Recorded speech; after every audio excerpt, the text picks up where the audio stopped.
I kvarter, det første kvarter, det var måske lige højt nok sagt. Ja, det er Suzuki for første gang. Han forsøger at lægge den ind til Nikolaj Wallis, men det ender med et selvmål, så det ender ham her, Daniel. Suzuki kan komme afsted igen. Yuito Suzuki har Justin Lundvik efter sig.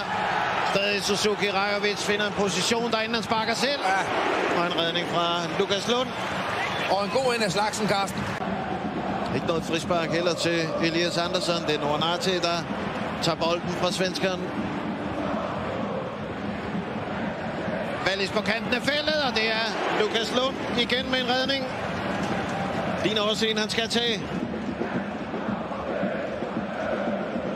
Suzuki og Nate. Suzuki igen. Suzuki og ved du hvad, det er godt. Ja, så må man gerne rende og tage små underlige berøringer, hvis det ender med et spark som det der. For det er jo det, vi ved, han kan. Den lille målfarlige og lynhurtige japaner spiller 1-2 med Mileta Rajovic, og så står det blandt